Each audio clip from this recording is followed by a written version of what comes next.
May tugon ang Malacanang sa panawagan ni Vice President Sara Duterte sa mga opisyal ng pamahalaan na itigil ang pamumulitika. Samantala, pinabawlaanan din ng palasyo ang akusasyon ni Davao City Mayor Sebastian Baste Duterte na inaabuso ng administrasyon ang kapangyarihan nito. Si Criselyn Catarong magbabalita. Iginiit ng Malacanang na hindi dapat itigil ang pagsusulong ng transparency at accountability kasunod ng panawagan ni Vice President Sara Duterte sa mga opisyal ng pamahalaan na ihinto ang pamumulitika at ituon ang pansin sa kaayusan, kapayapaan at kaunlaran ng bansa. Nauna rito, sinabi ni VP Duterte na ang tunay umanong layunin ng ilang opisyal sa panawagan para sa transparency at accountability ay ang kanilang sariling political interest. Bilang tugon, sinabi ni Palace Press Officer Undersecretary Claire Castro na ang dapat umanong pagsabihan ng Vice Presidente ay ang kanyang mga kaalyado. Abala raw kasi ang mga ito sa pamumulitika at pagpapakalat ng fake news laban kay Pangulong Ferdinand Marcos Jr. at sa administrasyon. Ayon kay Castro, bahagi ng mandato at obligasyon ng bawat public servant ang pagsusulong ng transparency at accountability. Tungkulin din umano ng Vice Presidente na sagutin ang mga aligasyong ibinabato laban sa kanya.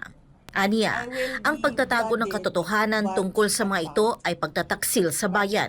Binigyang diin din ni Castro na walang namumulitika sa usapin ng impeachment trial dahil nakasaad ito sa konstitusyon. Iginit pa ng palace official na nananatiling nakatutok si Pangulong Marcos sa pagpapanatili ng kaayusan, kapayapaan at kaunlaran ng bansa. Kasabay nito, kinwestiyon niya ang naging ambag umano ni VP Duterte sa malayuning ito. Sinabi rin niyang mas madalas umano itong magbakasyon at bumiyahe sa ibang bansa. Sa ibang balita, pinabulaanan ng Malacanang ang akusasyon ni Davao City Mayor Sebastian Baste Duterte na ginagamit ng administrasyon ang batas at burokrasya laban sa mga kalaban nito sa politika. Sa isang panayam sa The Hague, Netherlands, sinabi ni Mayor Duterte na ang impeachment case laban kay Vice President Sara Duterte ay umano'y naglalayong pigilan itong tumakbo sa pagkapangulo sa 2028. Tinawag din ng alkalde na abusado sa kapangyarihan ang administrasyon.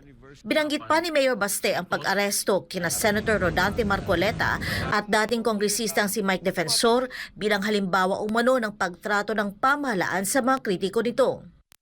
Mahirap talaga intindihin ang kilos ng gobyerno kung bakit may mga taong nakukulong ngayon. Kasi siyempre sila yung nasa kapangyarihan. Kung sino yung hindi sumunod sa kanila o ayaw sumunod sa kanila, paparusahan talaga nila yan. Wala tayong magagawa dyan. Meron ka talagang abusado na administrasyon.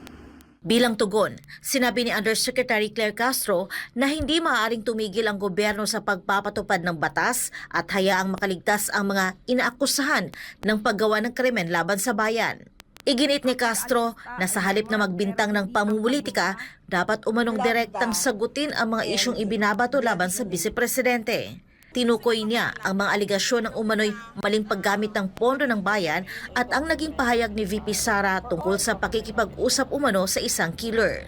Binigyang diin din ni Castro na ang kapangyarihan sa ilalim ng Administrasyong Marcos Jr. ay ginagamit umano ng naaayon sa batas at hindi katulad ng nakaraang administrasyon. Idinagdag pa niya na ang pananakit sa isang sheriff na gumaganap lamang ng kanyang tungkulin ang ani ay tunay na halimbawa ng abuso sa kapangyarihan. Para sa Diyos at sa Pilipinas kong mahal, ito si Criselyn Catarong, SMNI News.